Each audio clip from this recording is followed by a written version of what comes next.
जय हिंद दोस्तों, नमस्कार। आप सभी का बहुत बहुत स्वागत है आपके अपने परिवार अभय एक्सेल कंप्यूटर में।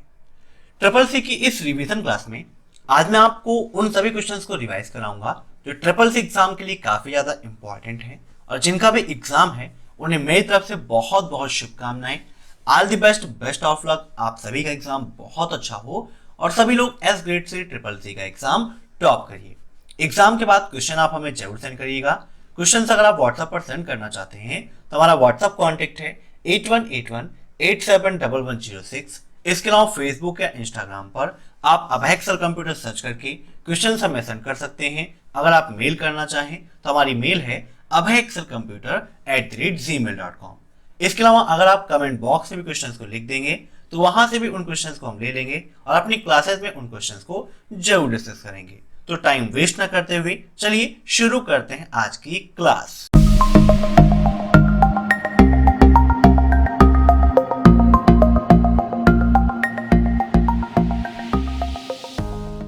पहला क्वेश्चन है, पहला आईओटी डिवाइस कब बना था? फटाफट इन सभी क्वेश्चंस के आप आंसर्स देते रहिए ताकि आपका भी रिवीजन हो जाए। आईओटी का फुल फॉर्म क्या होता है? Internet of things. क्या होता है? Internet of things. और पहला आईओटी डिवाइस बना था 1982 में। कब? 1982 ईस्वी में पहला आईओटी डिवाइस बना था। ठीक है, अब नेक्स्ट, एनपीसीआई की शुरुआत कब हुई? एनपीसीआई का फुल फॉर्म क्या है? National payment corporation of India. क्या होता है? National payment corporation of India. और इसकी शुरुआत कब हुई? फटाफट आंसर दीजिए आप सभी लोग। तो इसका राइट आंसर है ऑप्शन थर्ड, 2008। एनपीसीआई की शुरुआत हुई थी 2008 में। किसने किया था? तो reserve bank of India, RBI, और इंडियन एसोसिएशन बैंक। ठीक है, ये जो एसोसिएशन है पूरा बैंक का, उन्होंने और आरबीआई, इन दोनों लोगों ने मिलकर एनपीसीआई को लॉन्च किया था। याद रखिएगा। अब नेक्स्ट, लिब्रे ऑफिस कैल्क में सेव की गई फाइल के साथ कौन सा एक्सटेंशन जुड़ा होता है? मीन्स लिब्रे ऑफिस कैल्क में जब आप कोई भी फाइल सेव करते हैं, अपना जो भी प्रोग्राम आपने बनाया है, जो भी डाटा आपने बनाया है, तो सेव करते हैं तो कौन सा एक्सटेंशन उसके साथ में जुड़ जाता है? .ods, .wrt, .ist, .doc। तो इसका राइट आंसर होगा .ods। कैल्क कब पूछता है तो .ods, राइटर पूछता है तो .odt, इम्प्रेस पूछता है तो .odp। तीनों को याद रखिएगा, तीनों आपके लिए इंपॉर्टेंट है। अब नेक्स्ट, केवाईसी का अर्थ है, केवाईसी का फुल फॉर्म क्या है ये आपको बताना है। तो इसका राइट आंसर है option second, know your customer. अपने ग्राहक को जानो होता है केवाईसी का फुल फॉर्म। अब next, DTP stand for. DTP का फुल फॉर्म क्या है? तो डीटीपी कंप्यूटर में क्या है? कोर्स है डेस्कटॉप पब्लिशिंग। ठीक है, फुल फॉर्म क्या होता है? Desktop publishing. याद रखिएगा, काफी ज्यादा इंपॉर्टेंट है। अब नेक्स्ट, कैल्क में एक फार्मूले हमेशा प्रतीक से शुरू होता है। मीन्स कोई भी फार्मूला कैल्क में है वह किस प्रतीक से हमेशा शुरू होता है? परसेंट से, डॉलर से, एंड से, या फिर इक्वल से? तो कैल्क में जो भी फार्मूला है वो आपका इक्वल साइन से होता है। ठीक है, किससे होता है? इक्वल साइन से शुरू होता है। अब next, formula equal count b1 colon b3 का परिणाम क्या है? जहां b1 equal to 5, b2 equal to 4, b3 equal to 6 होता है। देखिए, काउंट फार्मूला क्या करता है? काउंटिंग का काम करता है। ठीक है, तो वो क्या करता है? नंबर्स की काउंटिंग करता है। किसकी काउंटिंग करता है? नंबर्स की काउंटिंग करता है। अगर बीच में कोई टेक्स्ट है तो उसकी काउंटिंग नहीं करता है। अब यहां से b1 से b3 रेंज ली गई है। कहां से? b1 से b3। तो इसके अंदर में क्या आएगा? b1, b2 और b3। टोटल कितने हो गए नंबर्स? 3 नंबर्स हुए। और यहां पर तीनों की वैल्यू दे रखी है। तो वैल्यू में क्या है? 5, 4, 6। उससे कोई मतलब नहीं है। मतलब ये है कि टोटल नंबर कितने हैं? तो राइट आंसर क्या होगा? 3 होगा। ठीक है, क्योंकि एक b1, दूसरा b2, तीसरा b3। टोटल कितने हो गए? 3 हो गए। अब नेक्स्ट, लिब्रे ऑफिस कैल्क में format cell dialog box open करने की शॉर्टकट की क्या है? यहां पर सेल फॉर्मेट हो गया, ये फॉर्मेट सेल होगा। Format cell dialog box open करने की शॉर्टकट की क्या है? बताइए, फटाफट आंसर दीजिए। लिब्रे ऑफिस कैल्क आपके लिए काफी इंपॉर्टेंट है, बहुत ज्यादा क्वेश्चंस आपके एग्जाम में लिब्रे ऑफिस कैल्क से पूछे आ रहे हैं। शॉर्टकट कीज पूछी आ रही है, मेनू पूछी आ रही है कि कौन सा ऑप्शन किस मेनू में होता है। तो यहाँ पर जब आप Ctrl+1 प्रेस करेंगे, क्या प्रेस करेंगे, Ctrl+1 आप प्रेस करते हैं तो आपका format cell dialog box open हो जाता है। यहाँ पर आप देख सकते हैं format cell dialog box open हो गया है, जहां पर number, fonts, font effect, alignment, border, background, cell protections, ये सारे ऑप्शंस का आप उपयोग यहां से आसानी से कर सकते हो। ठीक है, तो राइट आंसर हमारा क्या हो जाएगा, ऑप्शन सी, Ctrl+1। अब नेक्स्ट, लिब्रे ऑफिस में F12 का प्रयोग नंबर लिस्ट के लिए किया जाता है। एग्जाम में लिब्रे ऑफिस के काफी सारे क्वेश्चंस पूछा रहे हैं, इसीलिए मैंने लिब्रे ऑफिस की एक पूरी मैराथन क्लास करवाई है, जहां पर 100 मोस्ट इंपॉर्टेंट क्वेश्चंस आपको बताए हैं और एग्जाम में उन्हीं में से सारे क्वेश्चंस आ रहे हैं। तो उस वीडियो को भी आप जरूर देख लीजिएगा। और यहाँ पर पूछा गया है लिब्रे ऑफिस में F12 का प्रयोग नंबर लिस्ट के लिए करते हैं, ट्रू या फॉल्स। तो यहाँ पर फाइल मेनू पे जाते हैं, न्यू पे क्लिक करते हैं और टेक्स्ट डॉक्यूमेंट हम ओपन कर लेते हैं। ठीक है, टेक्स्ट डॉक्यूमेंट का मतलब हमारा राइटर हो गया। यहाँ पर आप फॉर्मेट पे जाएंगे, लिस्ट पे जाएंगे तो देखिए बुलेट लिस्ट के लिए Shift+F12 का उपयोग होता है और नंबर लिस्ट के लिए F12 का उपयोग होता है। तो राइट आंसर हमारा क्या हो जाएगा, F12। ठीक है, यहाँ पर ओपन कर लेते हैं, F12 दिया गया है तो राइट हमारा ट्रू हो जाएगा।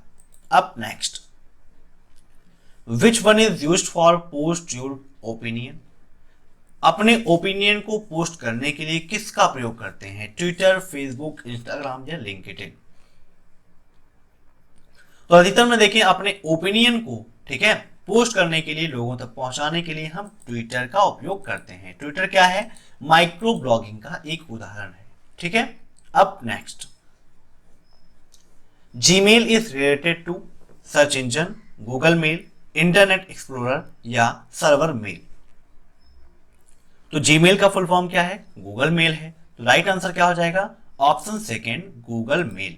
अब next, what is the name of desktop background. Desktop का जो बैकग्राउंड होता है उसको हम क्या कहते हैं, बताइए। डेस्कटॉप के बैकग्राउंड को क्या कहा जाता है, wallpaper, desktop photo, cover page. तो डेस्कटॉप के बैकग्राउंड को हम वॉलपेपर के नाम से जानते हैं। किस नाम से, वॉलपेपर कहते हैं। अब next, in email before @ there is your receiver name. Means किसी भी ईमेल में @ से जो पहले होता है वह रिसीवर नेम होता है, ट्रू या फॉल्स।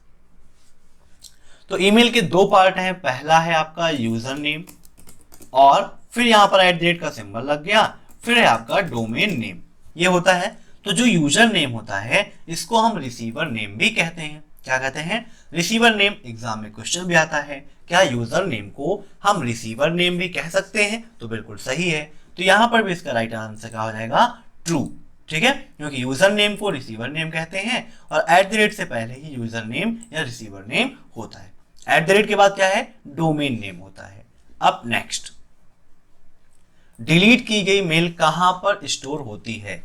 जो भी आप मेल डिलीट करते हैं वह कहां पर स्टोर होती है, बताइए क्या होगा इसका राइट आंसर।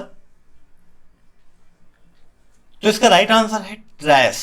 ठीक है, आपके ईमेल में एक ट्रैश बॉक्स दिया होता है और कहीं कहीं पर मेल में आपको बिन का ऑप्शन मिलता है। कौन सा ऑप्शन मिलता है, बिन का ऑप्शन मिल जाता है। तो जो भी मेल आप डिलीट करते हैं वह आपकी ट्रैश बॉक्स में या फिर बिन में स्टोर हो जाती है। ठीक है, और यहां पर कितने दिनों तक रहती है, तो 30 दिनों तक स्टोर रहती है। 30 दिनों बाद ऑटोमेटिक वह डिलीट भी हो जाती है, याद रखिएगा।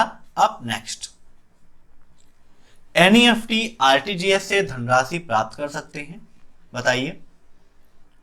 NEFT का फुल फॉर्म क्या है, नेशनल इलेक्ट्रॉनिक फंड ट्रांसफर, और RTGS का फुल फॉर्म होता है रियल टाइम ग्रॉस सेटलमेंट। ठीक है, याद रखिएगा। तो बिल्कुल ये सही है, NEFT और RTGS के माध्यम से आप धनराशि प्राप्त कर सकते हैं। इसका उपयोग ही होता है पैसे भेजने और रिसीव करने के लिए। ठीक है, अब नेक्स्ट, IPv6 कितने बिट का होता है, बताइए। IPv6 क्या है, ये आपका इंटरनेट प्रोटोकॉल का एक वर्जन है। V6 और V4 दो में से एक क्वेश्चन आपके एग्जाम में पूछा जाता है, कभी V4 पूछ लेता है, कभी V6 पूछ लेता है। तो तो यहां पर पूछा गया है V6, तो V6 आपका 128 बिट का होता है। कितने का? 128 बिट का होता है, याद रखिएगा। अब नेक्स्ट, USSD का फुल फॉर्म क्या है? फटाफट बताइए, USSD का फुल फॉर्म क्या है? तो USSD का फुल फॉर्म होता है अनस्ट्रक्चर्ड सप्लीमेंट्री सर्विस डाटा। क्या होता है? Unstructured supplementary service data. Mobile banking के अंतर्गत ही आता है। इस सेवा का लाभ उठाने के लिए हम *99# का उपयोग करते हैं। किसका उपयोग करते हैं? *99# का उपयोग करके हम USSD सेवा का लाभ उठा सकते हैं, जिसके अंतर्गत मिनी स्टेटमेंट निकाल सकते हैं, बैलेंस इंक्वायरी कर सकते हैं, या पैसे ट्रांसफर करने हैं तो वह काम भी हम कर सकते हैं। अब नेक्स्ट, एम परिवहन रिलेटेड टू। एम परिवहन संबंधित है, मीन्स किससे संबंधित है? हेल्थ से, बैंकिंग से, ट्रांसपोर्ट से, या इनमें से कोई नहीं। तो जो एम परिवहन है ये आपका ट्रांसपोर्ट से संबंधित है। किससे संबंधित है? ट्रांसपोर्ट से। Option first is right. अब नेक्स्ट, टीसीपी की जगह यूडीपी का प्रयोग कर सकते हैं। टीसीपी क्या है? ट्रांसमिशन कंट्रोल प्रोटोकॉल होता है, ठीक है। तो ये भी आपका बिल्कुल सही है। टीसीपी की जगह आप यूडीपी का प्रयोग कर सकते हो, ठीक है। एक ही जैसे होते हैं, पर टीसीपी क्या है? कनेक्शन ओरिएंटेड प्रोटोकॉल है और वो कनेक्शन लेस प्रोटोकॉल होता है, ठीक है।